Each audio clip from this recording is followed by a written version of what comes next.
Salve, salve! Hoje, em mais um episódio do Pode Escrever Gestão, estamos trazendo aqui para os nossos estúdios um amigo. É um advogado, foi meu aluno no Colégio Diocesano, não vamos falar da época, porque realmente não é razoável. Hoje ocupa uma função pública de grande importância, cuida de um patrimônio que é a Previdência Social do Piauí, exercendo o cargo de superintendente. Logo depois da vinheta, a gente volta ao papo com esse amigo, Marcos Steiner.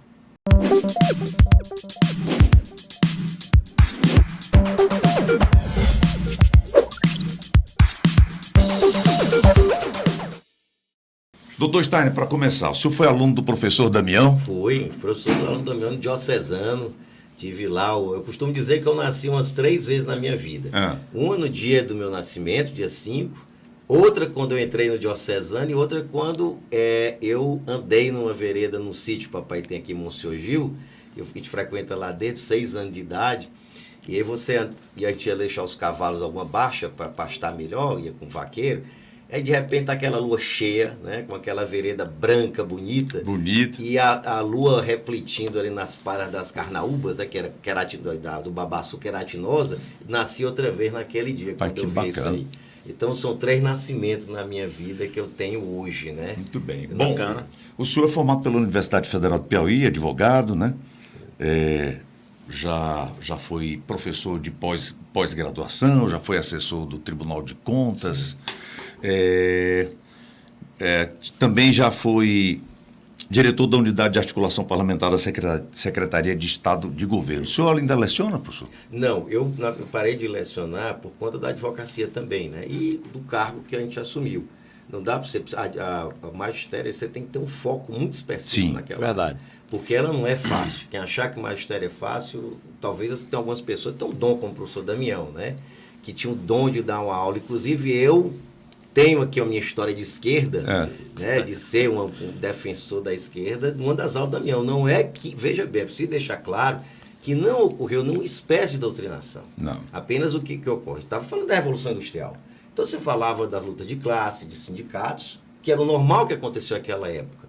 E no livro de Elza Nadai tinha uma figura que eu achei que era parecida com o Papai Noel, que era o Karl Marx. Saber quem é esse Papai Noel. E aí eu disse quem é esse cidadão, comecei a ler, comecei a me interessar e fui atrás. Entendi. Né? Quer dizer, eu acho que depois nos encontramos muito tempo, né, professor Damião, já eu militando na esquerda, mas nem isso o professor Damião sabia. É verdade. Então aquela história que há doutrinação, não há doutrinação. Resumindo, a culpa foi dele. Nesse aspecto foi na aula dele, né, que eu vi essa Brincadeiras questão. à parte. E aí, hoje, como eu coloquei também a questão da assessoria, né, que tem do Legislativo, foi no primeiro gabinete do deputado Wellington Dias, estudante de Direito. Fui ainda presidente do Centro Acadêmico de Direito, né? Fui presidente do Centro Acadêmico de Direito lá. Nós conseguimos, inclusive, algumas vitórias. Por exemplo, eu saí com o currículo velho, mas a primeira turma estava entrando com o currículo novo. Nós brigamos para ter um currículo de 5 anos, né, que lá era formado em 3 anos e meio, era licenciatura plena em Direito, não era um bacharelado. Exatamente. E nós brigamos, conseguimos fazer todas essas lutas lá. Então, tem o movimento estudantil, que é desde os 16 anos, que eu milito no movimento estudantil, né, participamos de vários movimentos, para meia entrada no cinema, juntei com aquela turma do Messias Júnior, do Jorge, da turma toda ali, todo aquele povo, eu conheço bem. Existem muitos cursos ainda de licenciatura, né? Eu fiz Educação Física pela Federal e muitos dos meus amigos da época fizeram depois, nas particulares, quando começaram a ter o curso de Educação Física, para complementar, para fazer o bacharelado. Sim. Mas aí eu não sei se agora já sai com a licenciatura e o bacharelado na Federal. São os dois já. Você é teresinense, pai e mãe também aqui de Teresina? Na verdade, a minha mãe, eu sou a 3ª geração. Eu tenho meu avô, que era teresinense, minha avó, parte de mãe, minha mãe e agora eu. Sim. Então eu sou a 3ª geração de teresinense. Por parte do meu pai, eu sou a primeira, porque meu avô é do Ipu. Ceará. E a minha avó também, do Ipu, no pé da serra ali do Ipu. Ceará, né? não. Isso. E aí meu avô veio do Ipu morou primeiro em Castelo, que os mesquitas de Castelo aí todos também é o mesmo meu mesquita, né? Então são todos.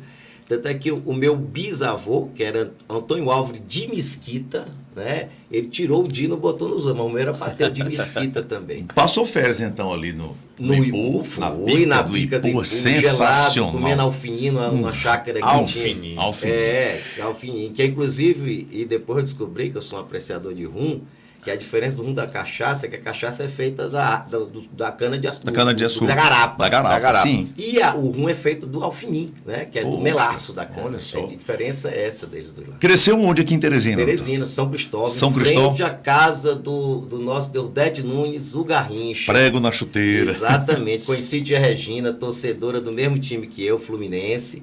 Às vezes, quando o Fluminense era campeão, botava o som alto hino.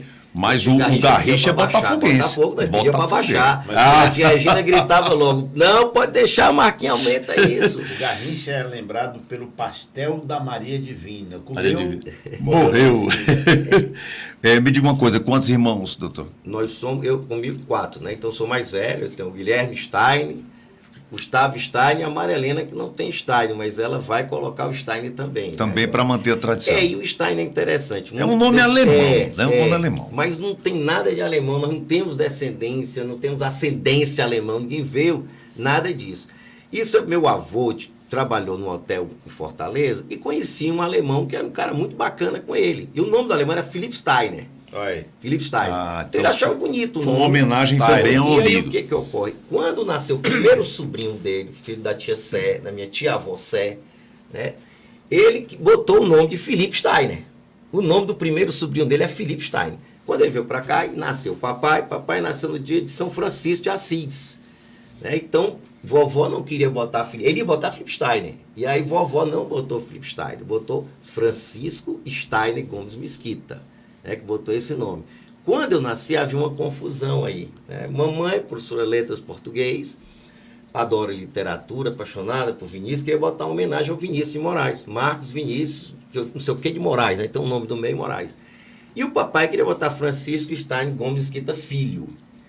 Não ficou nenhuma coisa nem outra, né? Até eu tinha o tio Carlos, meu saudoso. Antigamente era assim, todo mundo queria participar do nome. Aí o tio Carlos, com brincadeira, que é sempre muito brincalhão, um pandeirista de mão fina, inclusive ensinou a todos nós a gostar do samba, foi o nosso tio Carlos, morreu com 49 anos, infelizmente. Mas deixou aí um legado. Ele, com brincadeira, disse, bota Zé Miguel, que era um bebo lá da Campusada, lá com ele de Resende, e ele queria fazer galhofa. Tanto que ele só me chamava de Zé Miguel.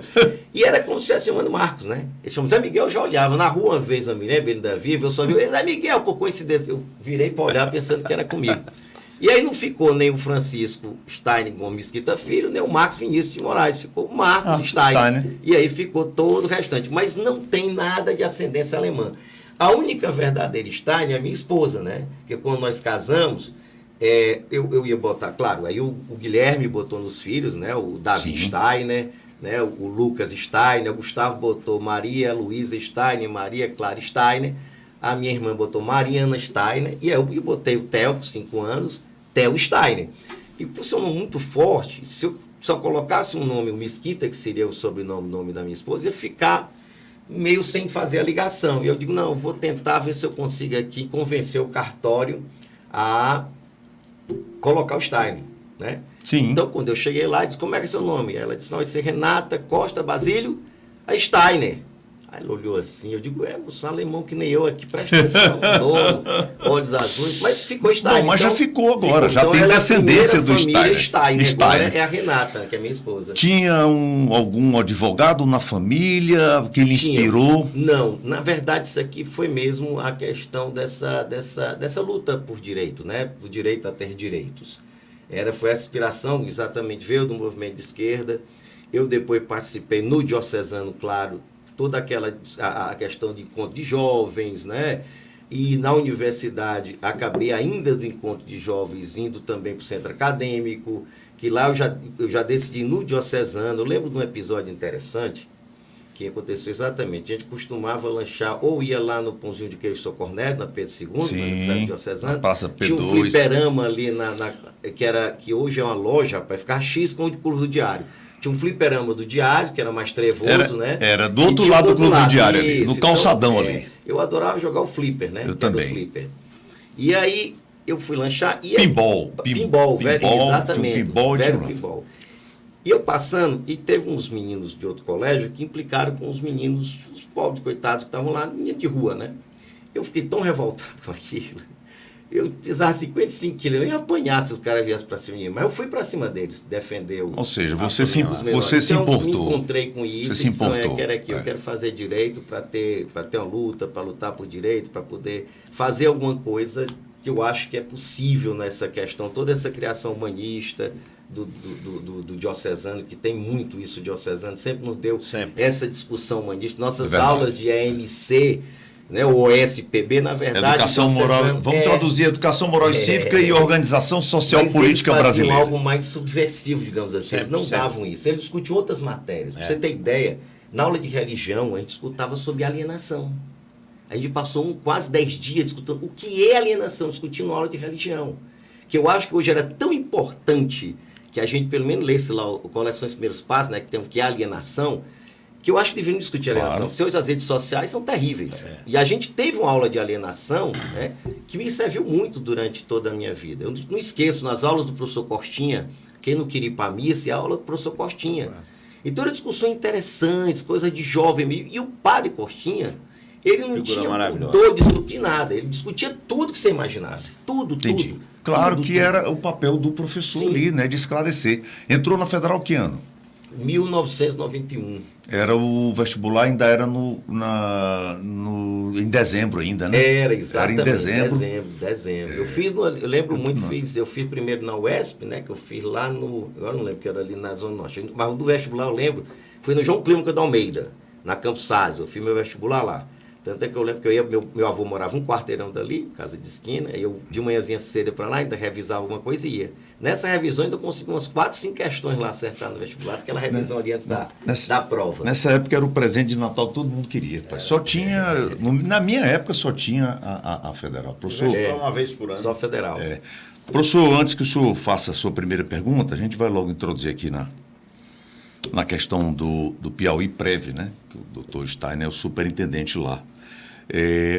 Antes era IAPEP, né? Por que mudou e o que mudou? Pronto. O IAPEP, o que acontece no IAPEP? O IAPEP é uma instituição muito grandiosa aqui. Inclusive, é interessante a gente pegar alguns momentos. Existe aquela questão que a medicina do Piauí é boa, né, do Nordeste. Eles devem muito isso ao IAPEP. Aí é sem sombra de dúvida. Eu acho que nunca ninguém fez nenhum estudo, mas basta você pegar, coincidentemente, os períodos em que foi criado planta. Então, você vê que muitos hospitais particulares começaram a surgir em razão disso. A propósito, vamos aqui elogiar o Planta, que é muito bom. Plano espetacular. Muito bom, diga-se de passagem. Então, e o que acontece? O Planta, depois daquele pulo, você pode observar que muitos hospitais grandes do Piauí tiveram criação de hospitais, surgiram no mesmo instante, ou logo após o Planta. Eles cresceram muito por conta do Planta. Por quê? Porque você tinha uma economia no Piauí há 20, 30 anos atrás, que praticamente quem jogava dinheiro na economia era o servidor público. Você não tinha hoje o servidor público caiu muito para a questão da contribuição do servidor. Por quê? Porque o comércio aumentou, aumentaram outros tipos de empreendimento e etc. E isso foi evoluindo. Depois, quando nós chegamos lá, nós criamos que você tinha ali... A parte do planta era, digamos, cirurgias, que era a parte hospitalar. Você tinha um problema e iria internar.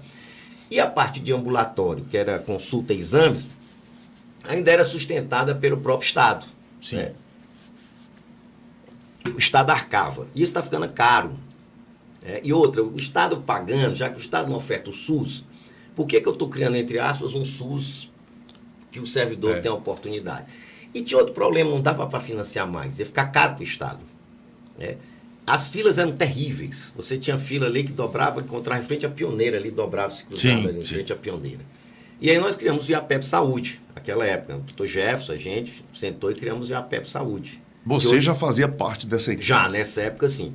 Mas o que aconteceu? Foram 2 planos somados, na época que a gente somou, eram exatamente 350 mil vidas. Se você juntar todos os planos privados do Piauí, eu acho que não chega nem a metade disso. 350 mil vidas, porque só não tinha um servidor, você tinha um grupo familiar. Isso, exatamente. A um custo baixo. Se estendia a cônjuge e filhos. Isso. E podia ter outras pessoas, pagavam mais, mas podiam. Sim. Depois abriram para avô, para neto, alguma coisa desse tipo, né? E o que acontece?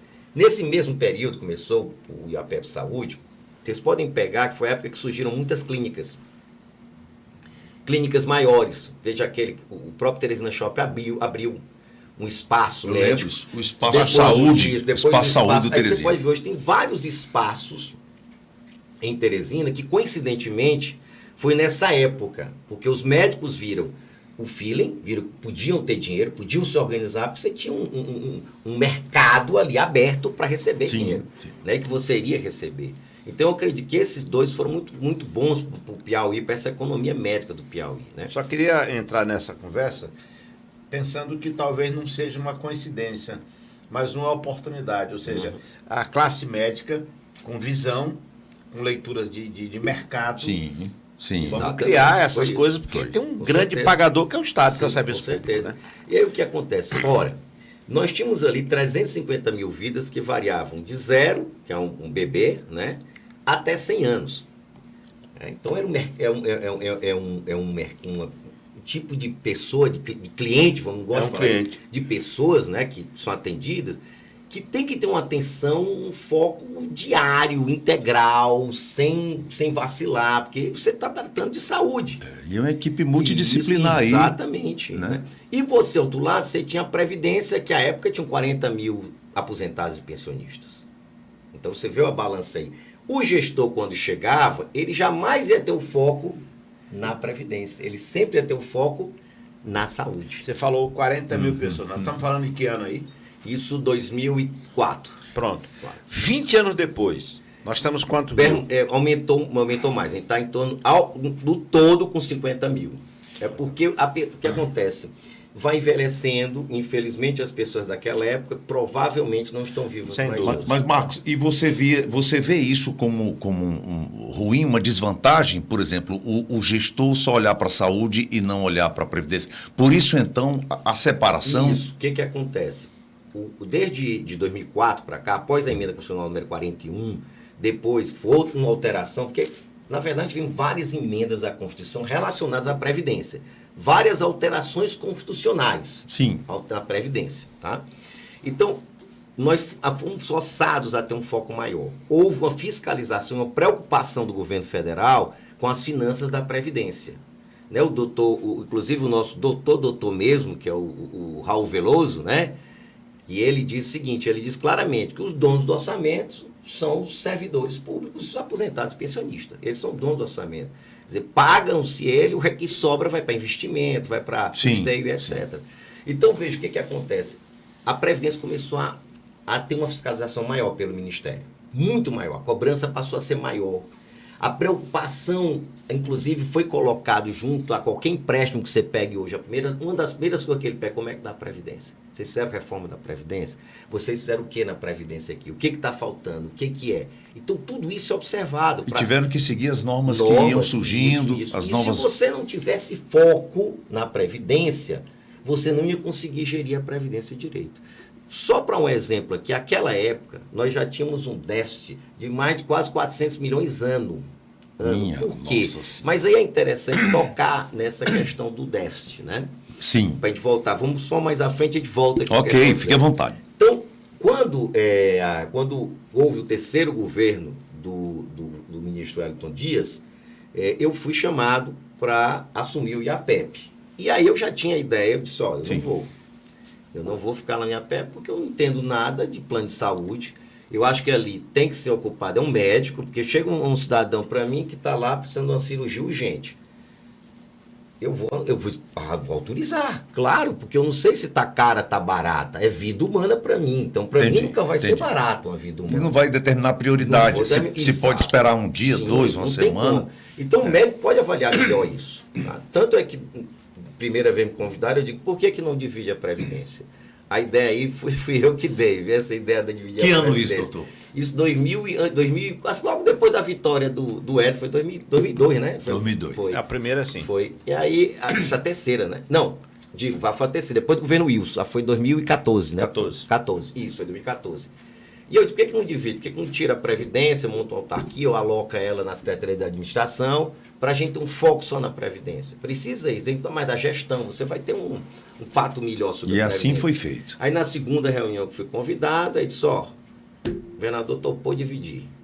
Aí eu digo, tá, então vamos lá, vou conversar com ele. Fui lá, ele disse, você vai para o IAPEP, lá você divide, sai com a Previdência e a gente já vai com outra pessoa. Aí chamou a Daniela Aita já, que era para ficar lá, já no IAPEP, cuidando, médico, oncologista e etc. Sim. Experiência em gestão e toda aquela coisa. Tem outro irmão de outro grande oncologista. Que é o doutor Juliano Aita. Ambos foram meus alunos também. Pois é. Mas Mão Santa foi seu aluno. Não, mas eu queria Alberto voltar, Silva, Genur Moraes. Você falando dessa questão da Previdência, que é um tema assim, extremamente caro para qualquer sociedade que consiga se enxergar no futuro. A gente sempre que ouve falar em Previdência, fala que ela não se paga. Tem muita gente recebendo benefício e pouca gente pagando. A ideia do envelhecimento, né? Quais são os maiores problemas da Previdência no Piauí hoje? Porque ele concluiu a história aí da divisão, Sim. porque essa pergunta vem logo depois. Vem aqui, isso. Com gestão, né? E aí o que acontece? A gente sentiu essa necessidade de gestão, exatamente por esse problema. O problema da gente resolver a questão da Previdência. Então, quando separou, você assumiu. Sim, aí nós assumimos. Nós fizemos toda a separação, discutimos na Assembleia pelaquela experiência. E aí foi criada uma fundação. Não, primeiro nós fomos... Aí foi uma gestão, digamos assim, foi gerido de forma mais lenta. A gente não quis sair de uma vez, montar uma estrutura. Houve uma transição. Isso, houve uma transição. Essa transição foi dentro da Secretaria da Administração. Tá? Então, nós ficamos com uma superintendência dentro da Secretaria da Administração. À época, o secretário... Do secretário Franzé, hoje deputado Franzé Silva. Então, nós ficamos lá, tá? Na Previdência. Depois foi que a gente conseguiu musculatura, nos organizamos, criamos toda a estrutura de cargo, fizemos fluxos processuais que a gente tinha, tá? E etc. Inclusive, por exemplo, foi na gestão do Franzé que nós conseguimos trazer... Tinha uma licitação feita na gestão do governador Wilson Martins, que era uma empresa que tratava de uma gestão em previdência. Quer dizer, todos os processos, mas não é só digitalização de processos. Na verdade, o software que o Estado adquiriu... Ajudava na administração mesmo. Muito. Tanto é que nós, junto ao Franzé, nós discutimos, enfim, para tentar contratar a empresa a um custo menor. Nós conseguimos, a empresa realmente quis vir, deu um desconto muito bom para entrar, parcelou o saldo que a gente tinha, e foi o primeiro estado no Brasil a ter todos os processos de aposentadoria e digitalizados. Muito bem. Isso foi um grande saldo. 2016. Foi um grande saldo. Acabou zero, papel zero, professor. Zero, papel zero. Tá. Zero. Então, o que aconteceu? Essa gestão, além disso, né, que a gente tinha uma gestão maior, nós tínhamos vários problemas na Previdência, aí a questão da história. Primeiro aspecto de problema nós tínhamos. A lei do Estado do Piauí nunca houve previsão para que a contribuição do servidor fosse só para a Previdência. Essa contribuição, na verdade, não era nem para sustentar a aposentadoria e pensão.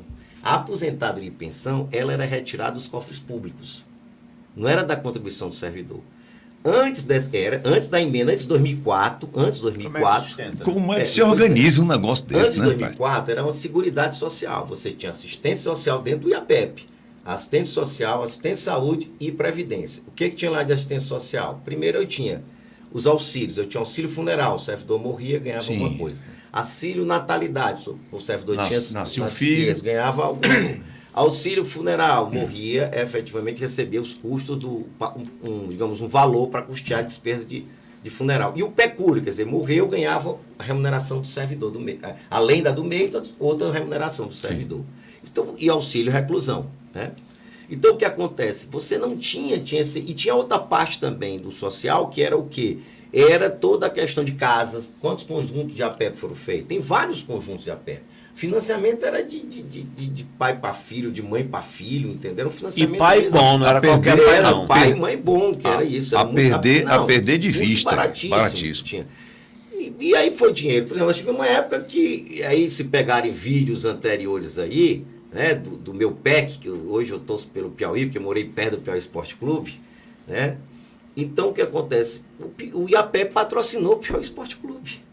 Bom, até isso teve, entendeu? Então, veja. Com essa mudança, como é que se passou você fez essa organização, né? Porque tinha que organizar muita coisa. Muita coisa. Tinha que enxugar muita coisa, tinha que... Nós pegamos um déficit aí, porque essa é a época que todos os servidores estão aposentando. Quer dizer, dessa data agora até mais ou menos 2035, vão ter muitos servidores aposentando. Depois disso, ela começa a ter uma queda de servidor aposentando. Certo? Essa é a base. Nós temos lá os cálculos que verificam, tu chama cálculo atuarial. Então, nós tivemos que fazer um choque. Primeiro aspecto que a gente fez, mas esse processo, ele foi já um processo que veio agora, mas ele começou já em 2004. Já com a fundação. Ele começou em 2004. Por que 2004? Quando nós estávamos lá como chefe da Procuradoria IAPEP, e aí eu digo até porque meu primo, que eu vim saber depois que era meu primo, que é o Antônio Rodrigues Neto, Antônio de Souza Rodrigues Neto. O Rodrigues dele é o mesmo meu. Sim. Ele é primo legítimo de minha mãe. E eu acho que não queriam que eu fosse de esquerda, meu pai não, né? Nunca me disse que eu tinha um primo no PT. Eu achava que eu era o único ovelha, não é nem ovelha, eu costumo dizer, o Antônio Neto foi secretário. Eu achava que eu era o único bode preto no meio da sala. Né? Eu achava que era isso, o único bode preto no meio da sala. Bode porque depois eu acabei me tornando maçom, hoje em pés no CEP, e hoje, depois de ter passado pelo diocesano, hoje eu sou do candomblé. Né? Eu me identifiquei, realmente me encontrei nessa religião. Né? É um negócio, mas esse é outro papo. É outro papo. Então, o que acontece? Na época, quando nós chegamos em 2004, nós tínhamos a seguinte situação. Cada poder cuidava da sua previdência. Então, o judiciário tinha dele, o legislativo cuidava dele, o executivo tinha, o Tribunal de Contas tinha. Então, era ele, o Ministério Público era isso. Certo? Não existia um fundo único. Você cuidava, fazia o que bem queria com aquele dinheiro que você arrecadava. Nós tínhamos uma situação que os juízes não contribuíam, né, os desembargadores, os conselheiros não contribuíam para a Previdência. Né? E esse dinheiro da Previdência não era para pagar benefício previdenciário, era 8% a contribuição. Sim. Era para pagar a saúde, que você tinha um IAPEP Saúde que era sustentado pelo Estado, né? Aí tinha colônia de férias, tinha uma série de outras coisas que era. Sim. O dinheiro dos aposentados e pensionistas vinham dos cofres públicos, da arrecadação do ICMS, das transferências do FPE e etc. Está lá, quem quiser conferir, Lei 4.051, de 86, né? Salvo engano, parágrafo 2º é o único do artigo 2º. Isso mudou quando, doutor? 2004. Aí nós chegamos em 2004, já tinha ocorrido a alteração na Constituição, chamada Emenda Constitucional número 20, de 98. Só que o Estado demorou, só foi fazer em 2004. E aí, só para não ser injusto, o Monsanto ainda, o governador Monsanto, à época, ainda fez uma lei estipulando alíquotas, mas não foi aplicada, né? Inclusive, só quando chegamos foi que a gente alterou a alíquota e começou a aplicar. Então, em 2004, com muita articulação, com muita conversa com os poderes, com muita coisa, nós conseguimos instituir uma única conta, distinta da conta do Estado, para arrecadar as contribuições previdenciárias. Quer dizer, a Previdência nasceu do Piauí como Previdência em 2004. Aí o que foi esse o primeiro choque de gestão, com as leis complementares 39, 40 e 41. Essas leis foram leis básicas que conseguiram fazer isso. Conseguimos como? Criou-se uma conta, havia um fundo de previdência, uma conta aberta, distinta da do IAPEP, distinta de todas as outras, que você arrecadava todo o dinheiro da Previdência e dali a gente pagava os aposentados e pensionistas. Nós tivemos uma resistência por alguma parte. Dava quando vocês começaram? Não. Ainda assim, tinha que entrar ainda dos cofres públicos. Tinha que cobrir, como até hoje. Como até hoje, tinha que cobrir. Sim. Na época, como eu disse, a época era em torno de 400 milhões ano. Né? 400 milhões ano, isso. Mas a gente começou a fazer o dever de casa. Né? Nós tiramos aí, liquidamos todos esses auxílios. Auxílio funeral, auxílio natalidade, auxílio... todos esses foram. Nós ficamos com 3 tipos de aposentadoria, porque nós tínhamos que seguir o padrão Regime Geral de Previdência. Sim. Que era aposentadoria... Nacional, a partir daí nacional. Nacional. Né? Aposentadoria, pensão, e o único que tinha extra era o auxílio reclusão. Só esse. Tá. E nós tivemos só um caso de auxílio reclusão no estado do Piauí. Só um caso mesmo, só um caso. Até agora. Né? Sim. E aí começou esse tempo, essa revolução daí, quando a gente começou a dar mais ênfase. Para você ter ideia, só para você ter ideia, eu uma vez ministrando uma conversa, um curso, na própria IAPEP, porque ele tinha um auditório pequeno em cima, um auditório confortável, pequeno, mas confortável. E isso falando sobre as emendas, sobre as alterações, dando curso para os servidores. O servidor levantou e disse, olha, eu acho que essa gestão, que eu acho que era a gestão do Jefferson, era do Dr. Jefferson, Jefferson Campelo, né? Quero parabenizar a gestão, porque ela já chega trazendo um curso de previdência para a gente, porque nunca foi dado um curso de previdência no IAPEP. Isso, rapaz. Era isso. Pensou, pai. Isso. Como é que vai desenvolver não bem vai. se não Então, tem a veja qualificação bem, necessária, né? O que eu digo muito, e não era só isso, você pegar também, quem tiver curiosidade de pegar, aí eu salvo engano, a emenda 3 ou é 19 da Constituição, o servidor público federal começou a contribuir só a partir daí também. Não havia contribuição para o servidor público federal também, não. Vinha dos cofres públicos. Então você não sustenta uma previdência desse jeito. Eu não tinha noção disso. Não sustenta. Porque como eu nunca fui funcionário público. Não sustenta. Outra também que a gente conversou aqui, que o professor Damião até colocou, a questão da paridade e integralidade. Ora, que foi um problema enfrentado na emenda constitucional número 41. O que é a paridade e o que é a integralidade? O servidor, ao se aposentar com esses dois institutos, integralidade, assim, integral. Sim. Então ele se aposenta com a sua última remuneração, integral. Certo? Ok. E paridade quer dizer, o aumento que tiver no ativo, ele tem também, direito também ele lá.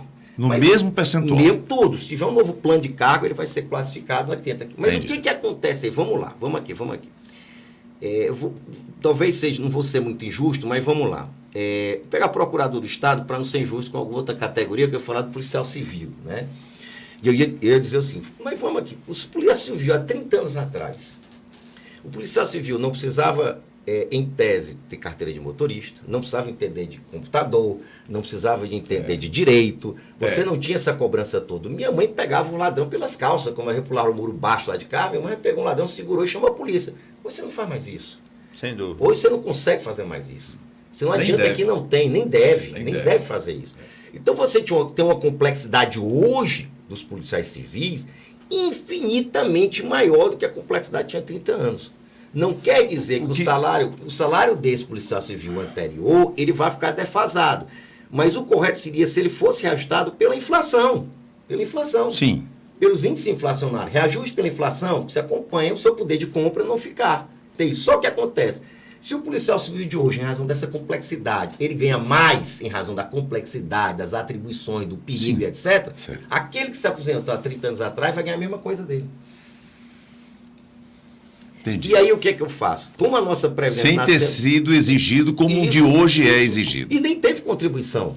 Ainda tem isso. Não teve. Mas a contribuição foi em 2004 para cá. Não teve contribuição, não tem a formação, não tem exigência e... Entendi. Hoje todo policial civil tem que ter curso superior. Todo policial civil tem que ter curso superior.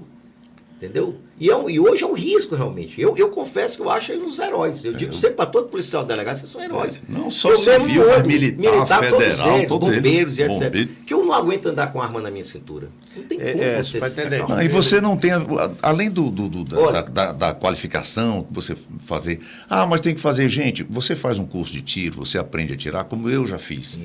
Mas eu não tenho essa vivência, essa experiência, não adianta. Não quer dizer que eu, porque vou autorizado a usar uma arma, que eu vou saber usar com a mesma destreza que um policial, vou acabar fazendo bobagem. Você pode até ter tido alguma experiência, mas não tem a vivência. A vivência é outra... É a vivência que qualifica para essas situações. Vamos fechar essa história ainda aí. Aqui, por exemplo, você tinha a categoria dos médicos, né, que infelizmente há um tempo atrás, eles ganhavam pouco, não estão ganhando melhor, né? Mas com certeza vão ganhar mais, se Deus quiser, vai melhorar mais a carreira. Mas você tinha médico que ganhava R$3.000. O médico hoje, o plantonista, está ganhando acho que 20, alguma coisa, o ambulatorial é menos, né? Acho que é 15, 16, algo assim, não me recordo. Mas esse ganhou 3, se aposentou com 3, eu vou ter que pagar hoje, se ele for plantonista, 15, 17, e o que era ambulatorial, 12, 13. Seria justo isso. Sim, mas ele não se aposentou. Ele não contribuiu para isso. Esse é o problema. Entendeu? Tá, doutor, vamos lá. Só aqui, só para a gente fechar essa história aí de APEP, que já estamos no Piauí Prev, mas nós temos Nordeste Prev, Bahia Prev, Ceará Prev. Vamos lá. A Piauí Prev é uma fundação. Qual é a relação da Piauí Prev, né, com a Nordeste Prev e principalmente com a Bahia? que você tem essa ligação, não ser um tipo de prestação de contas? Sim.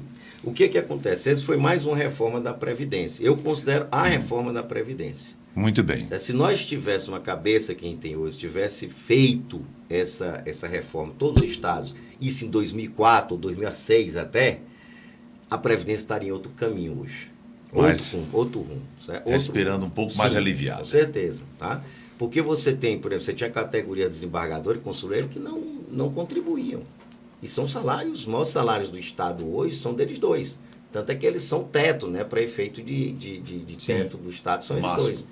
E eu lembro que a época teve uma situação interessante, que teve um desembargador que foi à TV, e eu assisti, aí não estou contando porque eu assisti, que ele chegou a dizer que eles não podiam contribuir para a Previdência porque gastavam muito dinheiro com livro. Ah, não. Aí... Pelo amor de Deus. Tá, que ele comprasse o livro. Eu sei que ele com certeza compra o livro, mas...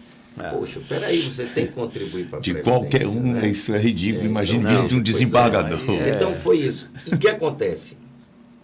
Quando nós saímos da secretaria e criamos a Fundação Autárquica Piauí Prev. Sim. Essa criação da fundação não foi... Por que não foi só uma autarquia, não foi uma fundação? Aí nós entramos aí, o nosso Nuno, à época, o Nuno, foi controlador-geral do Estado, né?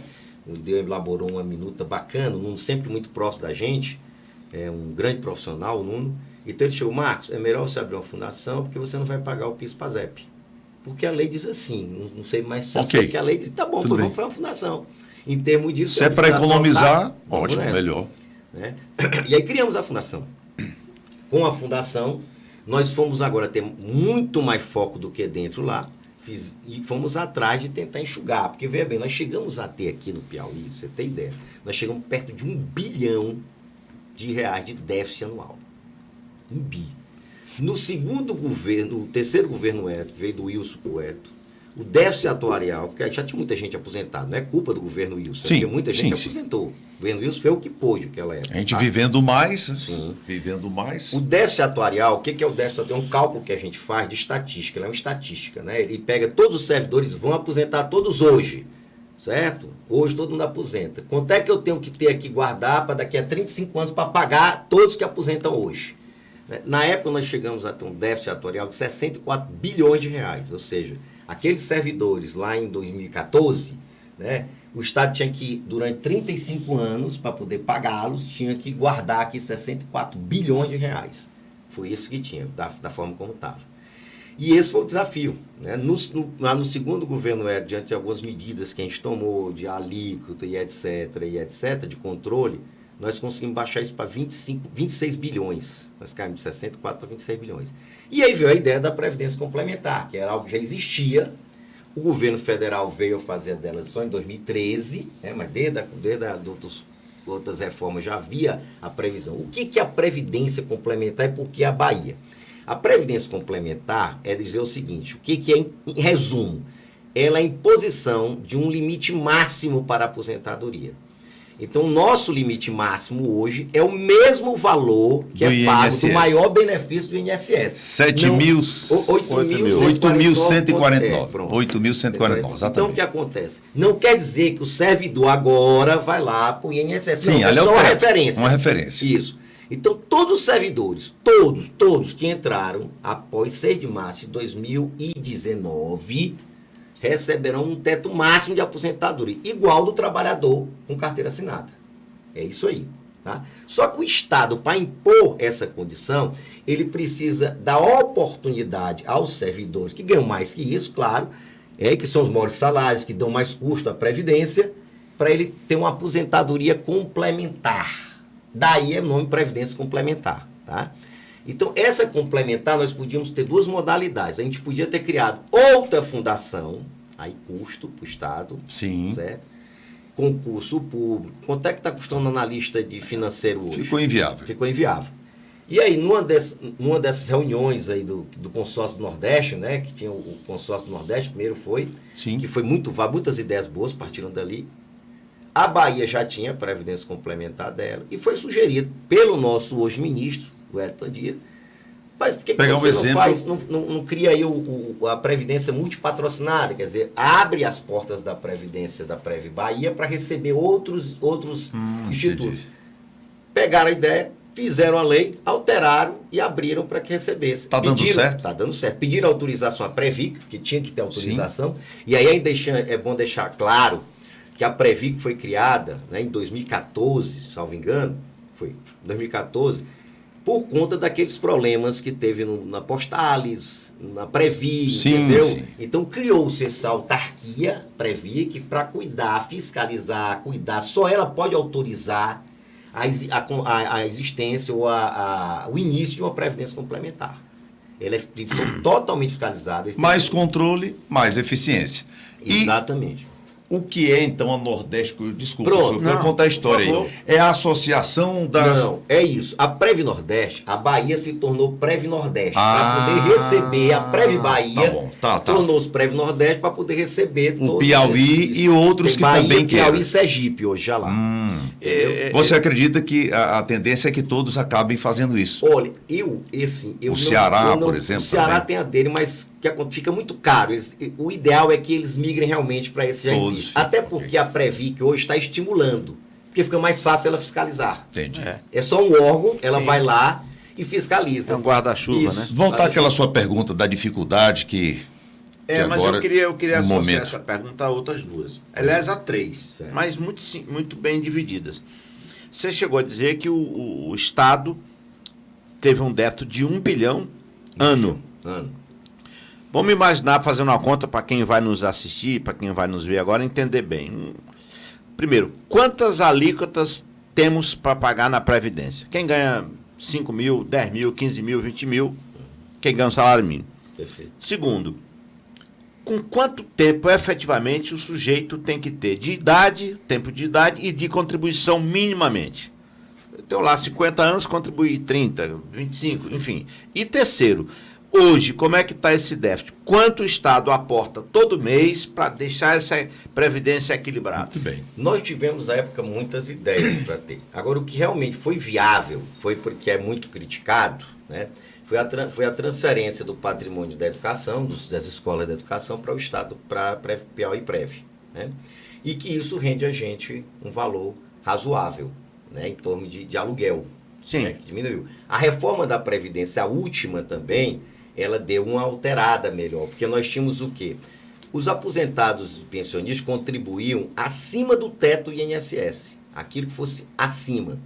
Então, nos permitiu pedir uma contribuição abaixo, quer dizer, imune ao salário mínimo, depois tinha uma alíquota de 11, 12 e 13, dividido por escala, né? 11 até, e a faixa de 14 até 3 mil reais, daí em diante 14%, certo? 11, 12, 13, nos aposentadoria. E nós aumentamos a alíquota para 14 do ativo. Era 11, 12, ficou 14. Então isso permitiu a ter, por mais que queiram dizer, infelizmente não foi bom, não foi legal, porque nós tivemos outras alterações que na minha concepção não dá mais para apertar servidor nem aposentado. Isso é uma opinião particular minha. Né? Isso já gerou um recurso a mais. Você sai de 11 e 12, vai para 14. O servidor que contribuía só a partir de, na época era 5 mil e poucos reais, acima disso. Hoje contribui todos os servidores. Né? Um salário mínimo fica lá. Sim. Se ganha um salário mínimo, não contribui, mas acima disso você já contribui para a Previdência. Então isso gerou um fluxo de caixa maior. Hoje o nosso déficit está girando em torno de 400 milhões ano. Quer dizer, nós voltamos a décadas atrás, mesmo tendo aumentado a quantidade. Menos mal, né? Pelo menos. Menos mal. Ela está mais dentro de um patamar razoável. Né? De um patamar... O ideal é que a gente pudesse zerar esse déficit. Né? Mas aí o que ocorre? Nessa reforma da Previdência, e aí é chamar a atenção de todos os servidores, por exemplo, hoje você se aposenta com 67 ou 35, homem 64 e 30 mulher. Tá? Mas o ideal realmente... Peraí, de novo aí, só pra gente aqui. Tempo de serviço, vamos lá. Aumentar os homem, vamos lá, homem... 35 anos. De contribuição e idade... 30. Hoje 67, né? Já. 67, certo. E a mulher? 30 anos de contribuição. 64, tá? 64 de idade, ok. Sim. Porque essa idade ela aumenta até chegar ao patamar limite. Sim. Tá? Que tem. Essa aí. Mas o ideal é contribuir o máximo que puder, porque hoje, veja bem, à exceção de poucos servidores que entraram com a integralidade e paridade, a maioria dos servidores irão se aposentar ainda com a média. A média aritmética. Essa média, vai tirar, você pega os 100%, trabalhei 35 anos. Tenho a idade? Tem. Pronto. Vai pegar a média de 35 anos, é atualizado, claro, ano a ano, mês a mês é atualizado sua contribuição. Tira-se uma média, esse vai ser o valor de sua aposentadoria. É isso aí. Bom, a média matemática, soma-se o maior com o menor, divide por 2, isso? Soma todos os valores, todos. Atualiza, soma tudo e divide pela média das contribuições. Porque teve uma época aí, me permita, que você pegava tipo as 80% dos menores e 20% dos Mas menores. agora não. Agora é 100%. Foi a alteração da emenda 19, tá? Então, se você tem mais contribuição, evidentemente, geralmente os últimos salários são os maiores. Sim. Né? E aí você também tem uma regra atual que você pode, inclusive, se aposentar com maior valor do que a sua aposentadoria, do que sua remuneração. Desde as suas contribuições deem isso. Por isso é que eu digo para muito servidor que vai se aposentar pela média, aqueles que não têm um teto, né? Que não entraram na Previdência Complementar, tá? Porque Previdência Complementar é 8 mil e pouco, acabou.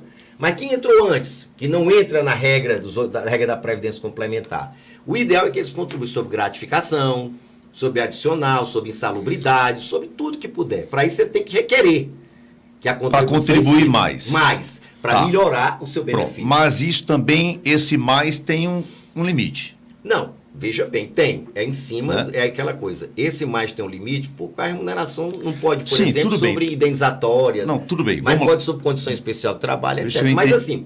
Vamos supor aqui, vamos Vê se eu entendi aqui. Vamos lá. Numa faixa etária aqui, numa faixa de salários aqui, Sim. tem o mínimo, que é obrigatório, mas também tem o máximo dentro daquilo que eu ganho. Sim, é 14%. Okay. Mas veja bem, vamos aqui. Pegar um exemplo clássico aqui. Vamos pegar um exemplo de algum servidor que vá ser deputado estadual ou federal. Certo. Ele lá ganha como professor, que é 5 mil reais, como professor. Vou botar o exemplo do professor, 5 mil reais. Só que ele foi eleito deputado federal. Você diz, eu quero contribuir sobre todo o meu salário de deputado federal. A média dele vai lá? Para cima. Acima. Quando ele for se aposentar, eu vou pegar essa média. Então, a aposentadoria dele não vai ser os 5 mil, vai ser mais do que isso. Entendi. Entendeu? Mas proporcional aos anos que ele ficou como deputado. Isso. Não vai contar tudo que ele já foi como professor. Não. Conta como professor e conta proporcionalmente que ele foi deputado. Na época do mandato. Então, ele pode se aposentar com a maior remuneração do que a remuneração de professor. E provavelmente vai dar isso. Marco, qual é o nível de informação, de conhecimento do servidor sobre essas questões? Pouco. Por que eu digo isso? Porque a maioria de nós não pensa no futuro. Não. Porque a Previdência é futuro. É futuro. Se você não pensa que ao completar 65 anos de idade, porque aí já vou fazer uma solicitação, porque o nosso projeto aqui tem essa ideia. Por que a Piauí Prev não faz esse tipo de informação com o servidor do Estado? Campanha educativa. Vai em cada órgão e faz uma explicação. Isso. Onde você está, onde é que você quer chegar, o que é que você tem que fazer. E professor, despertar o interesse para as pessoas saberem como é que está a situação delas junto à Piauí Prev. Olha, é uma coisa interessante, que realmente parece uma questão cultural nossa, né? A gente tem muitos gargalos. E aí, às vezes, meu processo está demorando. Mas você vai ver uma série de coisas, documento faltando, informação faltando, tem que ser pego. Uma coisa simples que hoje o servidor já pode fazer. Você tem lá sua companheira, seu companheiro, inscreva ela como dependente na Previdência. Vá lá. Já garanta logo isso. Você garante já, caso o óbito seu, ou sua, né? O óbito dele ou dela, essa pessoa já vai ter mais certeza e facilidade para poder receber a pensão. Se você tem um filho inválido, né, invalidez permanente e etc., escreva-o como na Previdência logo, para evitar depois discussões outras, para ter que provar que a época ele era deficiente ou não era. Então a gente termina. Outro aspecto também que é importante ver, seu cadastro. Observe se está faltando documentação, se está faltando alguma coisa. Que é interessante ter outra coisa. A pensão hoje, ela não é mais como antigamente. A pensão ela sofreu vários tipos de diminuição. Ela era integral, recebia igual. Depois ela sofreu a primeira intervenção, que foi pagar até você recebia o teto sem intervenção. E o que exceder 6,70%. Até expliquei direitinho aí, rapidamente, em poucas palavras, a diferença, né, entre o aposentado e o pensionista, porque as pessoas acham que é a mesma coisa. Não, o aposentado, até porque confundem muito. Né? Tem fundos de pensão, na verdade são fundos de pensão, são fundos de previdência. Previdência. O aposentado é o servidor público, certo? Que trabalhou se aposentou. Pronto, cumpriu o tempo necessário e está lá aposentado. A pensão, ela vem da aposentadoria. Ela é uma decorrência ou do servidor que é em atividade. Quer dizer, a pensão, ela vem, essa pensão previdenciária, não é alimentos. Alimentos é outra coisa. Sim. O servidor ou servidora morreu na atividade. O cônjuge ou companheiro e companheira né, tem direito à pensão previdenciária. Que não é o mesmo valor da aposentadoria. Não, hoje não é. É bem menor. Aí é que eu entro a necessidade. Fica em torno de um salário mínimo. Não chega. Depende do quanto o servidor recebeu. Aí tem dois cálculos. Pode ser menor até. Pode. Entendi. Veja, quando o servidor morre em atividade, tá? Sim. Ele vai pegar o tempo dele, vai pegar 15 anos. Então eu vou pegar 15 anos, tiro uma média dos 15 anos. Desses 15 anos eu vou tirar 60%, que é de 50% por ser meeira e 10% por ser dependente, ou meeiro ou dependente. Entendi. Tá? Esse valor que a gente chegou tirando 60%, chegou, digamos, valor Y, tá? Uhum. Eu vou tirar 60%, que aí vai ser o X, que vai ser o valor do benefício. Entendi. Então cai consideravelmente. Quando você é aposentado, não. Já que você está aposentado, vai tirar 50% do valor da aposentadoria mais 10%. Por cada filho, você ganha um plus a mais de 10%. Mas chegou a 100%, pode ter 10 filhos, mas chegar só até os 100%. Tá? Esse é o problema. E outra, o filho completou 20 anos, ele sai. Não transfere para a mãe. Saiu, a mãe continua. O pai, ou o viúvo ou a viúva, continua recebendo era 50 mais 25 10%. Anos, né? No passado já foi 25 anos. Não, o passado era vitalícia, a pensão. Hoje ela se limitou. Hoje o que ocorre? Hoje você tem pensão que pode ser de 4 meses a 20 anos. E vitalícia. Depende da idade. Dos 25 eram os filhos, era até os filhos completar 25 anos. Ficou 21. Ficou 21 anos. Ainda tem que é a maioridade legal, né? Ainda tem o seguinte, a maioridade é 18, a gente ficou com os 21 mesmo. Aí a maioridade previdenciária para a gente. A maioridade civil foi para 18 anos. O que ocorre? É preciso também dizer que a pensão, e aí é uma grande questão, e é preciso que o servidor ou a servidora atente, quando for fazer lá, eu não sou casado no religioso, sou casado no civil. Vamos fazer então o nosso união estável. Na documentação de união estável é preciso declarar de forma ipsilíteris, clara, para todo mundo ler, que eles têm tanto tempo de convivência junto como marido e mulher. Porque, veja, nós tivemos casos que, infelizmente, a parte não consultou um advogado, uma advogada, por exemplo, ele juntou, antes de morrer, o cara tinha casado pouco tempo, mas vivia uma vida com essa pessoa. Entendi. E aí o que ocorre? Pra gente, o que vale é o que está nos autos. O que tá lá nos autos. Se ela casou pouco tempo, ele casou pouco tempo... Tem que dizer quanto tempo já estão menos juntos. De 2 anos casado, ela vai receber 4 meses, ou ele 4 meses de pensão só. Pensou? Tendo vivido 15 anos. E aí, o que acontece? A partir dos 44 anos, essa idade acho que aumentou agora, é 46. Depois dos 46 é que você recebe a vitalícia. Até os 46, essa idade é 20 anos. Então, olha o que eu estou dando conselho agora que é interessante. Se você é casado, é companheiro, aí me interessa também com as relações homoafetivas. Vou contar até um episódio que me aconteceu nessa questão da homoafetividade, né? Na época que eu era ainda do IAPEP, ainda na primeira, 2004. Mas pode-se fazer união estável, né? Entre homoafetivo. E lá tem que dizer também há quanto tempo estão juntos. É preciso declarar quanto tempo estão juntos. E se alguém mentir? Dizer que só estão há 2 anos e dizer que estão há 10. No caso da união efetiva, a gente exige outras documentações.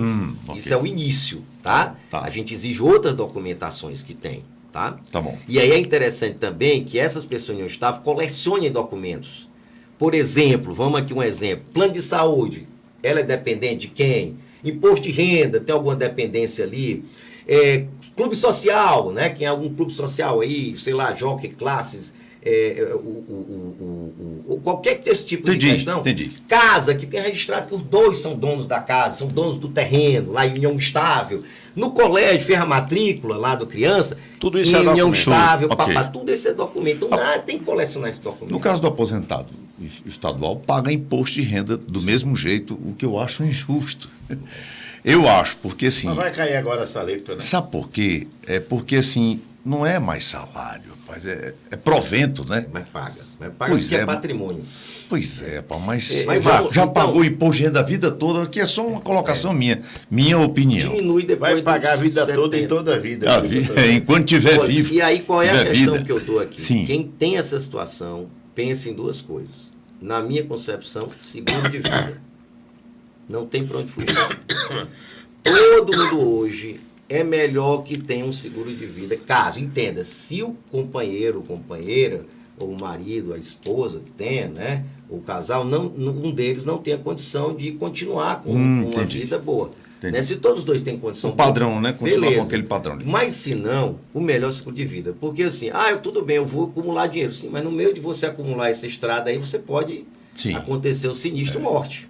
Pode. E aí só quem cobre o sinistro morte é o seguro de vida. Então não adianta, tem que correr para o seguro de vida. Marco, vamos aqui para uma questão bem prática, do ponto de vista do que é a grande maioria dos servidores do estado do Piauí. O sujeito hoje, na prática, ele se aposenta minimamente como? 15 anos de contribuição? Não. Tem que ser mais de 20 anos de contribuição. O estado é diferente dessa lei, que inclusive foi uma lei de 2014, porque o que estava acontecendo era o seguinte: você contribuía e tinha que pagar um pedágio, né? Eu lembro do pedágio. Aí, por exemplo, contribuí 13 anos, contribuí 15 anos, mas para me aposentar eu tinha que pelo menos contribuir durante 5 anos, enfim. Aí você pagava... Isso, pagava os 5 anos. 5 anos. 5 anos. O que ocorreu? Com a lei de 2014, né? Não foi 2014, eu não lembro se foi 2014 ou foi antes. Foi uma alteração no 8.213, né? Que é a lei dos benefícios do INSS, que colocou, você tendo 15 anos e 65 anos de idade, 15 anos de contribuição, tá? Sim. E 65 se aposenta com salário. Ou até mais, depende do que deu ali a sua contribuição. Sim. Se foi sobre o teto, não foi, você pode contribuir por isso, tá? Então, lá tem. No serviço público, não tem. Você tem uma média de 20 anos de contribuição. Mas o mínimo ainda continua sendo o salário mínimo. Tá? Ainda continua sendo o salário mínimo. Então, 20 de contribuição, 65, 66... Isso, pode aposentar. Aposenta. O professor falou aqui dessa coordenança, até citei uma campanha de esclarecimento. Uma pessoa que queira saber mais, tem como ter todas essas informações na internet? Tem um site onde eu possa fazer perguntas? Pronto. A gente está montando o site agora, inclusive com videoaulas, né? Com videoaulas para explicar tudo isso. O que a gente tem feito mais é a questão da visita aos RHs. A gente tem feito treinamentos constantes com as visitas dos RHs. Então, os RHs das secretarias, os RHs das repartições públicas estaduais, a gente tem feito muita reunião para treinamento, para dúvida e etc. Isso tem sido feito constantemente. Inclusive, um dos objetivos da Piauí Prev é ter uma cartilha ou ter mesmo videoaulas para poder explicar, para a gente chegar ao selo Progestão 1, né? Que é o Progestão 1, Progestão 3, que é um selo de qualidade dado pelo Ministério da Previdência. Certo? Então, esse selo nós vamos chegar lá. Né? E aí, por exemplo, hoje a gente já vamos galgar o Progestão 1, mas sabe por que o Progestão 1, você tem ideia? Foi realizado agora na gestão do Dr. Flávio Scheib o primeiro concurso para Previdência da história da Previdência do Piauí, para nível superior. Dr. Flávio Scheib, só esclarecendo, é o atual presidente da Piauí Prev. Você tem ideia disso? Você teve concurso no IAPEP para nível médio, mas era para o IAPEP, era aquela mistura, Previdência. Sim. Agora, para a Previdência, foi o primeiro concurso da história do Piauí. E já tem 10 agora efetivados. Inclusive, nós fizemos a Semana do Servidor, de acolhimento do servidor, esse novo servidor a qual ele se refere, na SEAD, o secretário Samuel foi quem propôs isso. E aí eram, acho que, 15 ou 20 de lá, não sei. Eram. Mais 15 ou 20 da CEPLAN. Foram assumir 10 lá. 10. E aí mais um da CEPLAN e outro da SEAD, inclusive. E aí eu conversei com o Washington Bonfim, que é o secretário, ele disse assim, rapaz, se a gente não fizesse concurso, daqui a 2 ou 3 anos não tinha mais ninguém. Tinha não. Todo mundo já aposentado aqui na CEPLAN, porque não tem servidor de carreira na CEPLAN. Pega daqui, dali. Entendi. Como é hoje, Marco? Também assim, o nosso é do mesmo jeito. Nós viemos aí, na época, eu fui de sala em sala no IAPEP, para convencer o servidor que trabalhava com Previdência para vir com a gente, né, para fundar a fundação. Foram 35 heróis, 36 heróis que vieram, acreditaram. Né? E estão lá, mas todos eles, salvo engano, dois servidores não têm a idade para aposentadoria. O resto todo poderia já estar aposentado. Porque o Brasil está envelhecido. É outro A gente problema. tem uma quantidade de idosos bastante crescente. As famílias... Eu lembro que na rede privada a gente trabalhava muito essa discussão. Quando eu era jovem, criança, a gente tinha 6, 7 filhos. Hoje os pais têm 2, 1. É um Então, problema. se tem menos tenho- gente contribuindo e eu tenho mais um- gente recebendo, como é que vai dar isso? Eu tenho né? alguns amigos que poderiam estar aposentados, mas falam, César, vai diminuir muito se eu me aposentar Diminui, agora. Sei lá. porque Meu tem rendimento Porque tem umas gratificações, tem não sei o que e tal, eu não posso ficar sem isso. Então eu estou trabalhando. O que acontece? E é um problema, o professor colocou bem, que a Previdência está intimamente ligada com a vivência do ser humano. Olha, eu sempre dizia nas aulas, às vezes, os cursos de graduação, que também dei uma época na graduação, só que não era Previdência, né? Na graduação eu dava processo civil, prática, e processo penal, prática, né? As 2 práticas lá.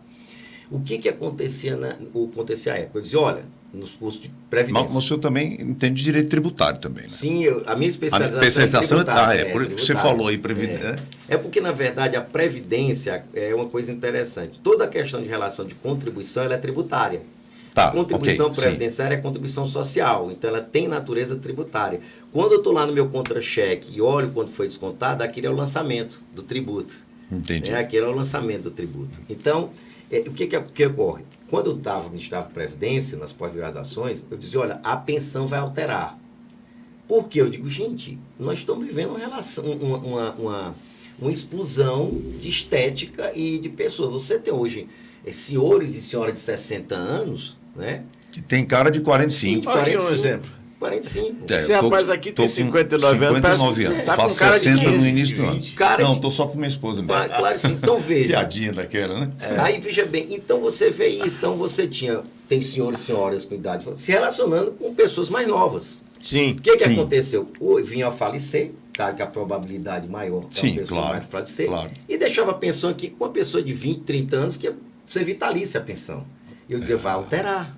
Vai alterar. O Estado Vai alterar. não deixa nada... Entendeu? O Estado é implacável. Então, houve alteração. Tá correto. Mas eu acho que Houve tem alteração. que ser. Não, está corretíssimo. Eu acho que tem que procurar O o que é ano justo. passado aqui porque não você tinha sentido manter. Então, olha, falando em ano passado, eu lembrei agora só de uma coisa. Essa divisão, muitos estados tinham saúde e previdência junto, né?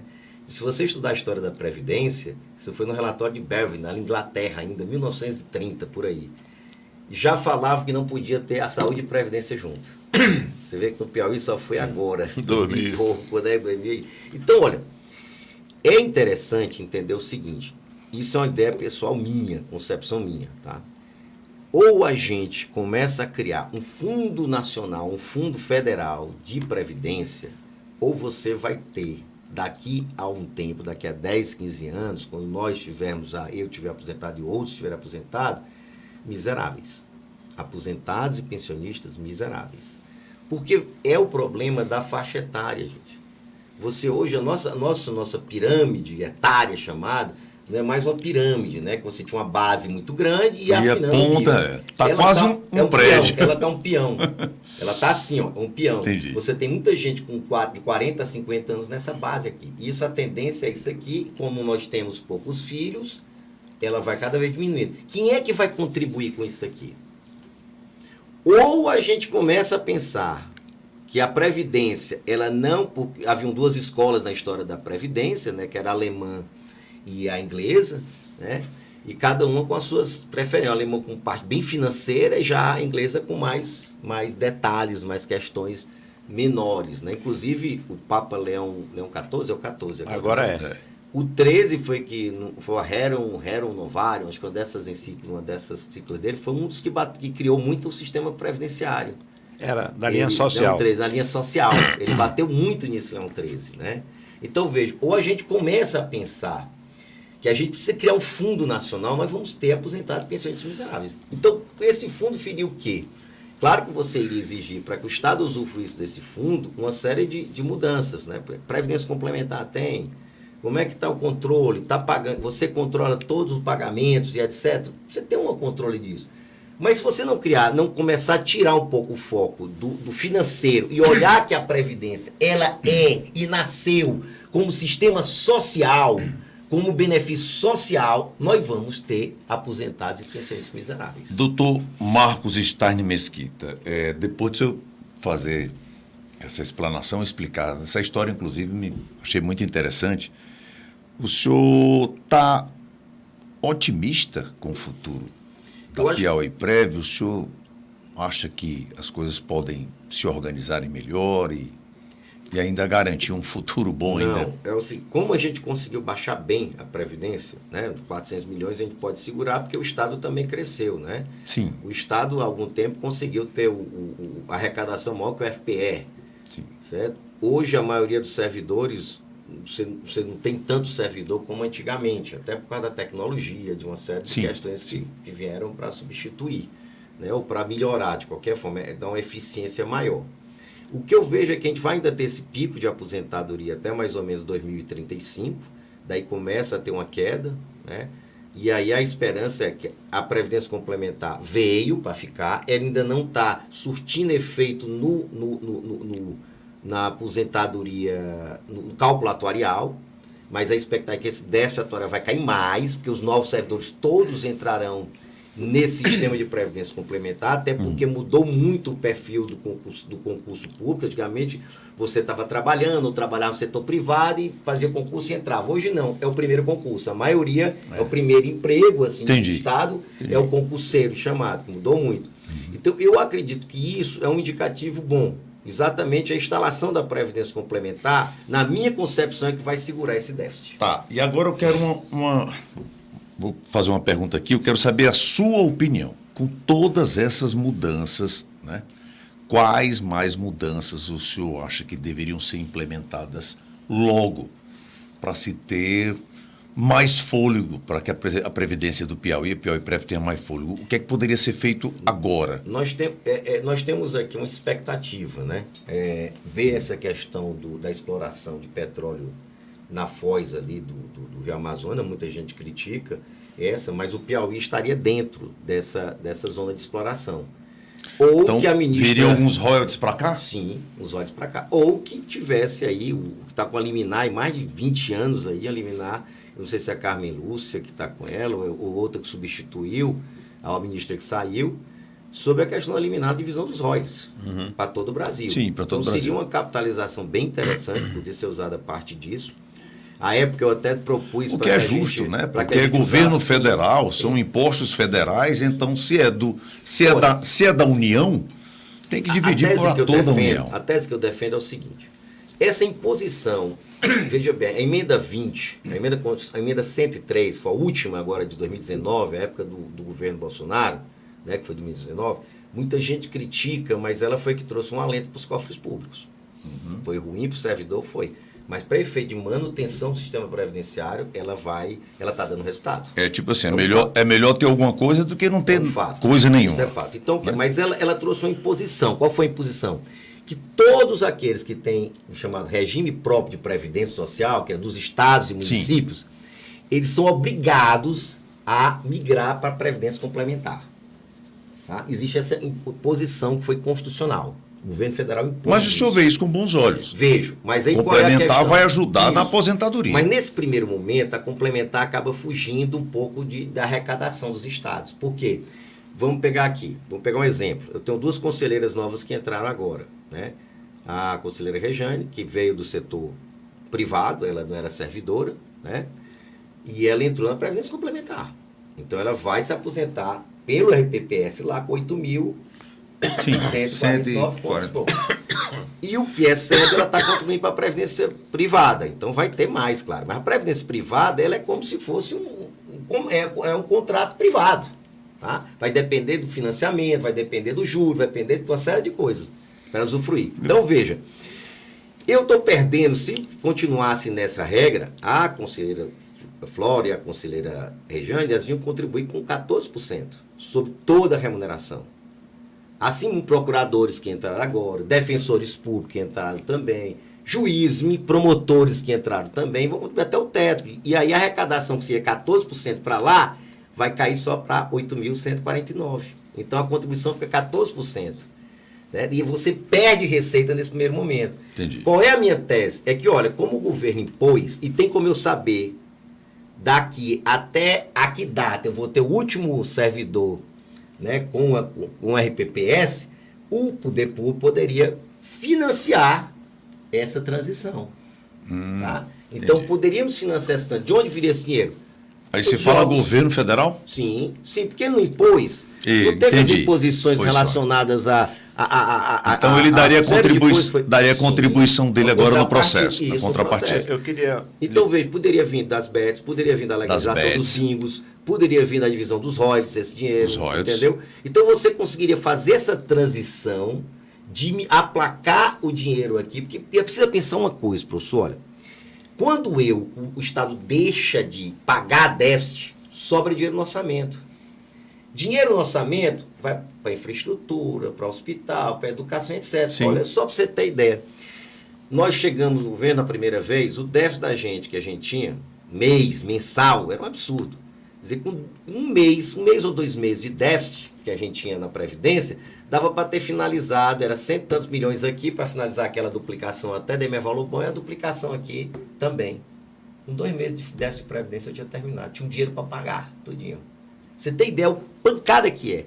E aí o Piauí mudou muito. O Piauí, há 20 anos atrás, não tinha quantidade de gente com essa questão. Será que é justo naquela época eu pagar, e aí o servidor vai ficar com raiva de mim, mas eu sou obrigado a dizer isso, eu pagar 1 bilhão de déficit para sustentar 40 e poucas mil pessoas, o déficit de 40 e poucas mil pessoas, se botar 50 mil pessoas e deixar 3 milhões de pessoas sem esse 1 bilhão. Aí é uma conta, se a gente tiver um mínimo de sentimento coletivo, não individualista, a gente individualista. Assim.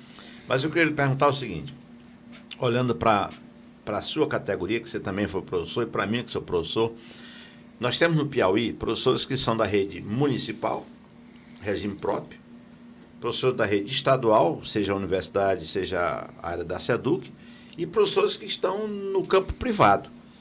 Esses profissionais podem ter 3 aposentadorias?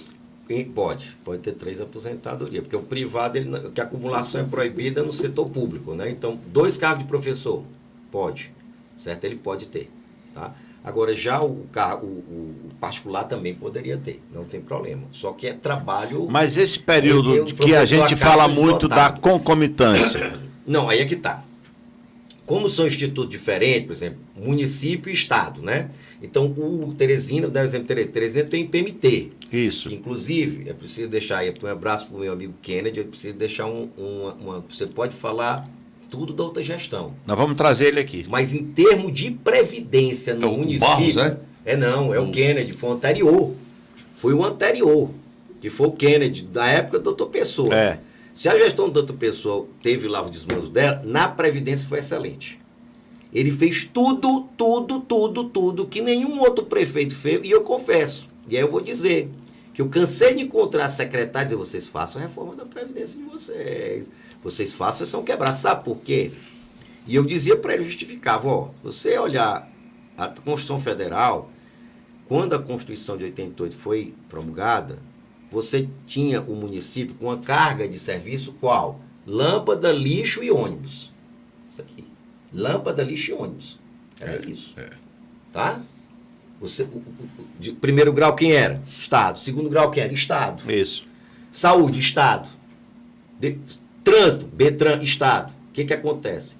Com o tempo eles foram assumindo educação, toda a parte legal, e creche, que ainda está muito aquém. Ensino fundamental tudo, né? Muito aquém do que poderia ter, que a creche. Que a creche, para mim... É o chamado fundamental menor. E até os anos finais. Aí ele assumiu o trânsito, continuou com o coletivo, continuou com a iluminação pública, tá? E a saúde. Então, veja, você tem categorias imensas, que é saúde e educação, que o município assumiu. E o município não fez nenhuma reforma. Passou emenda 20, passou 41, passou 47, não passou fez 71. O dever de casa. Não. E aí chegou o Kennedy na gestão do doutor Pessoa, né? E fez tudo. Inclusive concurso. Tudo. Eles já são progestão 1 hoje, cara. A única coisa que ele deixou de fazer foi dividir, que na minha opinião, divida.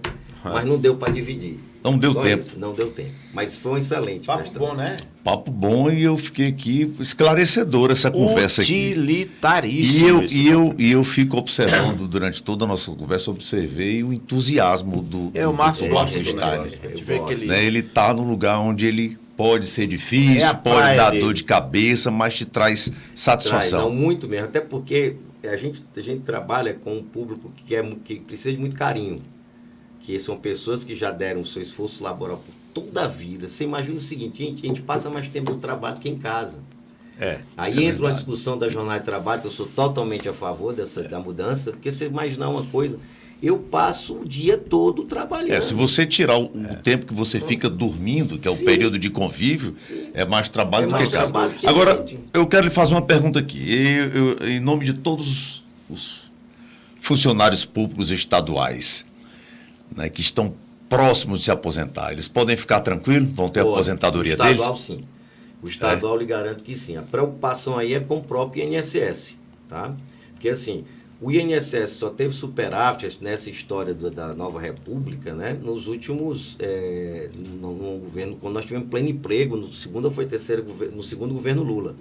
Quando ele teve pleno emprego, ela conseguiu ter superávit. Porque havia muita história de que as empresas é que sustentavam. A empresa não sustentava os trabalhadores mesmo, tá? Agora, ainda é com a contribuição, né? Agora, o sistema do INSS ainda é um sistema fabuloso de distribuição de renda. É eficiente, doutor? É eficiente. É justo? É justo, muito justo, tá? Justo na medida do seguinte, vamos lá, muita gente critica, o trabalhador rural não contribui, o pequeno artesão não contribui, o pequeno pescador artesanal não contribui, que são chamadas aposentadorias especiais. Mas por quê? Veja bem, de onde vem a contribuição do pescador, do artesão e do agricultor?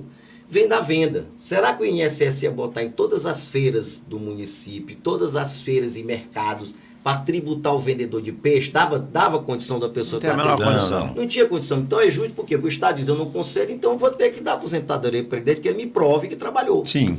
A outra questão também, se você pegar... E aí é o mínimo, né? Aposentadoria social do Estado. A própria BPC... que é algo fabuloso também o BPC, para quem não contribuiu, para quem não teve situação, para pessoas com deficiência, etc. Ele é um negócio fabuloso.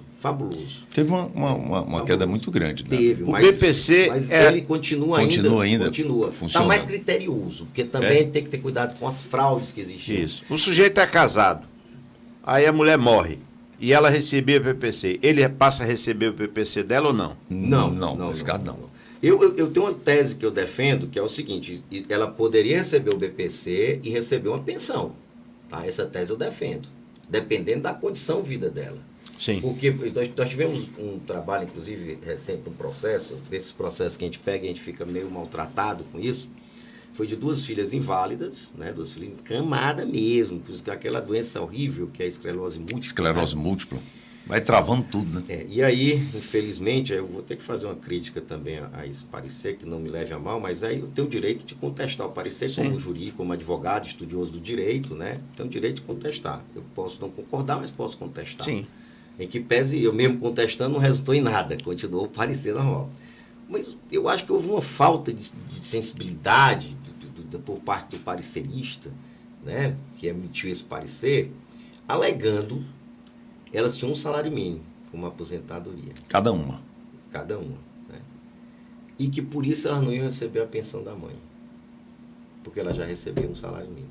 Será que esse cara sabe quanto custa um mês de fralda geriátrica? Sabe quanto custa um cuidador? Sabe quanto custa isso? Não sabe. São camadas... Pois é. Elas são camadas, as minhas? São camadas. Você sabe quanto custa um tubo daquela pomada de girassol, só para evitar a escária, meu amigo? Eu digo isso porque eu cuidei da minha mãe 5 anos. Se você quer cuidar bem, é caro esse material. Pois é, então entenda bem. O que a gente tem que... Aí é uma coisa que eu faço uma crítica. Desde da universidade, quando a gente seguia lá o professor Roberto Lira Filho, Geraldo de Souza Júnior, né, o Agostinho Ramalho, até o Gustavo Tepedino, o próprio Luiz Barroso também, ministro Luiz Barroso, que é o chamado direito alternativo, né? O direito achado na rua, o direito a ter direitos. É muito forte, né? No Rio Grande do Sul, né? Isso, no Rio Grande do Sul. Então, Edmundo, tem Mélilo Diniz, tem vários. O que diz isso aqui? Você não pode ter simplesmente um tecnicismo grande no direito. Não tem como você se fechar apenas na letra fria da lei, porque a letra fria da lei não tem emoção. É verdade. Então, não havia necessidade de ter os intérpretes. O próprio Carlos Maximiliano, que é um hermeneuta fabuloso, ele diz... Onde há a supremacia do direito, há a supremacia da injustiça. Então, se você não sente o social, se você não tem uma sensibilidade, às vezes, de se colocar no lugar do outro, naquele instante, ou de entender que cada um merece ter a capacidade ou a conta que tem, você não vai ter uma solução nunca. Isso não é justiça. No popular, é quando o certo não é justo. Isso. Às vezes a lei, por mais... Você não pode dizer, é lei, mas é dura. Não, se você for por isso, a lei vai ser injusta em alguns casos. A lei vai ser injusta em alguns casos. Ela não vai fazer justiça. E nós temos que pegar o ideal de justiça. Não tem como a gente fazer isso. São Tomás de Aquino dizia isso. Se há algo na Terra que muito me incomoda, é o exercício consciente da injustiça. É terrível. Ele dizia, eu não quero ter paz sendo injusto. Olha, pegando um exemplo aqui, deixa eu dizer, na época, isso 2004, 2005, eu entrei no IAPEP, eu tinha 28 anos, à época. Um dia desse, rapaz. Um dia desse. Daí veja, eu cheguei no dia no IAPEP, senta um senhor, cabelo, eu lembro demais, porque foi uma figura, depois da situação, gravou muito. Cabelo grisalho, bigode forte, bonito, homem, aquele senhor bonito. Aí disse, doutor, é porque eu diga? Pois não. Aí disse, eu vim, e eu deixava sempre a porta do gabinete aberta, eu nunca gostei da porta do gabinete fechado, né? Deixava a porta do gabinete pequeno, ficava aberto. Aí ele, doutor, é porque eu vim ver um processo meu, tá não sei quanto tempo aqui, tem acho que uns 2, 3 anos, nunca ninguém deu resposta. Aí quando eu levantei a mão, o processo já estava acima da mesa, né? Quando eu abro o processo, começo a folhear, era uma relação afetiva daquele senhor. É uma relação afetiva. Quando eu folhei o processo, eu vou olhar lá, poxa, o testamento de um deixado para o outro, testamento feito há mais de 5 anos, registrado em cartório. Né? Tinha lá plano de saúde. Tudo. Tudo e ele há 3 anos sem usufruir do direito que tinha. Nunca. Botar o companheiro dele lá, naquela pensão. Tudo, sabe? Casa no número 2. No clube social, ele era dependente dele lá. Assim, documentos e mais documentos demonstrando que havia uma relação homoafetiva há muito tempo. Há muito tempo. E eu digo, não, eu vou fazer seu parecer aqui. Eu elaborei o parecer, isso com a tese na dignidade da pessoa humana. Sim. A questão, você não pode, o Estado não pode ter nenhum preconceito, raça, cor, credo, sexo. Claro que eu peguei o sexo, não é uma questão só do homem e mulher, mas das relações homoafetivas, né? Do direito da razoabilidade, da proporcionalidade, etc, etc. Está aqui a caneta, na época o Silvano também deferiu, que era o Silvano Alencar, sim. Que hoje, acho que ele aposentou já. Acho que sim. E aí, deferiu esse parecer. Rapaz, a Marinalva, né, que é uma das formadoras do Matisse, me pediu, só vou tirar os nomes para... Entreguei o parecer. Moça, a Marinalva fez rodar esse parecer, todo que é canto do mundo estava aí. Depois ela cumpriu. Eu sempre, como ela era funcionária da Justiça ainda, né? Eu estou muito na área, trabalhava na secretaria de uma vara criminal. E eu atuei no crime no início da carreira, depois eu deixei. Né? Saí do crime, digamos assim. E aí, do crime ela chegava lá, ou então o crime saiu de você. Foi. Ela disse, vamos chamar de Mark Stein. Mark Stein, vem cá, olha, o presidente do LGBT. Eu tenho medo de falar essas coisas, mas a Marinal também foi minha aluna, lá no Andrés. A Marinal é fabulosa. No Andrés. Aí ela chegou, Mark Stein, o cara quer te dar o prêmio Sapatilha Cor-de-Rosa. Ô, Marinal, não precisa não, meu amor. Mas ainda teve mais, né? É porque existe toda uma questão muito preconceituosa. É cultural, né? É cultural. E eu, na época do MSN, olha, Renata, foi bem antes, foi do Message ainda, viu? É porque a minha esposa, para ela não ter nenhum tipo de saber aqui. Eu estava na paquera no Message, né? E aí, uma paquerinha distante ali conversando, ela disse, eu botei teu nome aqui no Google, aí eu vi aqui que tem um negócio de um parecer. Só vou abrir um parênteses aqui, que eu não vou conseguir me controlar. Casou depois dos 40 anos de idade. 41 anos. Esse aproveitou a vida. Jovem. Mas aproveitou de uma forma correta. Adequada. Tava só. Isso, tava só. Sempre solteiro, nunca sozinho. Minha adolescência acabou aos 37 anos. Sempre solteiro, nunca sozinho. Sim, mas aí você estava no Messenger. Aí ela disse que procurou no Google, botou meu nome, tinha um parecer aí de uma homofetividade, sei o que. Aí ela pergunta, você agora é gay, é? Vixe, Maria. Eu digo, não sou gay. Nem agora e nem antes. Nem antes, nem agora. É porque você tem que... Aí eu, claro, eu expliquei, olha, é um direito. Claro. Direito, claro. É um direito. E sabe qual foi? É a pessoa humana. Isso. E sabe qual foi a grande questão, professor? Que eu fiquei muito contente, né, com esse parecer. Foi que quando o Supremo julgou a constitucionalidade das uniões estáveis... Jurisprudência lá... Rapaz, ele pegou os mesmos princípios que eu utilizei àquela época e usou na decisão. Os mesmos princípios, parecia que ele tinha lido o meu parecer, à época. Leu, com certeza. Foi agora recente, talvez tenha lido, agora sim. recente. Então, eu fiquei muito feliz por aquela época, ainda em 2004, né? Eu até considerado, acho que foi, inclusive, César e professor Damião, foi um dos primeiros estados a emitir um parecer e reconhecer a união estável como dependência em previdência. Professor Marcos Steiner, como é que está a sua casa lá, o Piauí Prévio? O que é que você poderia dizer assim? Graças a Deus. O ambiente é bom de trabalho, estrutura física, o que é que falta para melhorar ainda, mesmo que pouco, mas o que você gostaria de ter agora para melhorar o trabalho? Nós fizemos um bom trabalho. O Ricardo, depois veio o Ricardo Pontes, que também deu outro choque de gestão lá. O Flávio agora conseguiu ainda mais articular, criar a governança, diretoria de governança, criou a diretoria de contratos, fez concurso público. Nós vamos ter uma reforma que a gente precisa de espaço. Ele, Ricardo ainda Pontes, construiu uma coisa que era uma ideia que sempre eu tive vontade, que era o atendimento ali embaixo, né? Nós tínhamos. Então hoje tem um atendimento com as pessoas treinadas, sabe? E sempre um retorno muito satisfatório do atendimento. Sim. A etapa que a gente vai ver agora é a etapa mais tecnológica, tá? A gente tem a prova de vida, deixar interessante. Faça uma prova de vida. No mesmo aniversário, nós temos um aplicativo, meu RPPS, que você todo no aplicativo. Se não puder, vai lá, que a gente faz a prova de vida sem problema. Sim. Mas o que a gente quer agora é que a gente possa, que o servidor possa dar entrada na aposentadoria e na pensão via aplicativo de celular. Olha, rapaz. Vai ser um novo avanço. Facilitar E a nós vida vamos de todo também mundo. instituir o teleatendimento, para que o servidor do interior não precise vir a Teresina para ser tratado. Isso é a cara do nosso governador, o Rafael. Eu ia falar disso porque o Rafael implementou muitos serviços. A gente está aqui em Teresina e acha que você pega um Uber, vai lá e resolve. Mas quem mora lá em Uruçu, quem mora lá em Picos, quem mora em Finório, nós vamos instituir o teleatendimento para atender nosso aposentado, nosso pensionista, nosso servidor do interior para cá.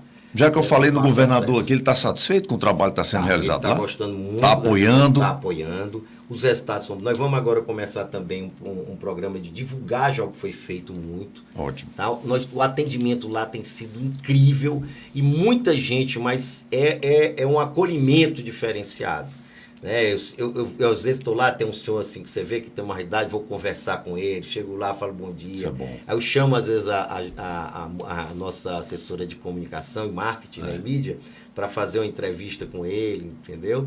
E tem um senhor lá que você fica impressionado, cara de 90 anos, que se levanta para falar contigo, pega firme em tua mão. E eu digo, pai, você tem que contar. Peraí, que eu vou chamar aqui para a gente fazer uma entrevista com o senhor. O que é que você está achando? Não custa nada, mas além do serviço, do profissionalismo, um pouco de gentileza. Mas o nosso calor atendimento, humano, rapaz. Calor humano. Que é o nosso carro-chefe o atendimento, comandado aí pelo amigo Renan, né, que ele é o diretor do setor. É um atendimento de primeira. Eu estou lhe dizendo mesmo, é unanimidade que saem de lá satisfeitos. Bem tratado, bem acolhido. Não é só humanizar o atendimento. É humanizar quem atende. Isso. Porque aquele ou aquela que atende é que faz a diferença. Você vê que o nosso símbolo é isso. Nosso símbolo são mãos dadas, né? Nosso símbolo, aquele símbolo ali, eu passei umas 2 tardes com a SA conversando para poder chegar naquele símbolo, né? Então são 3 pessoas, como se fossem 3 etapas da vida. Ele vai escurecendo, digamos, vai amadurecendo, né? Entendi. E tem os elos um do lado do outro. Você vê, é bem interessante que é aquilo ali mesmo. Esse elo de solidariedade, entender que é um movimento, entender que a gente cresce, que a gente evolui.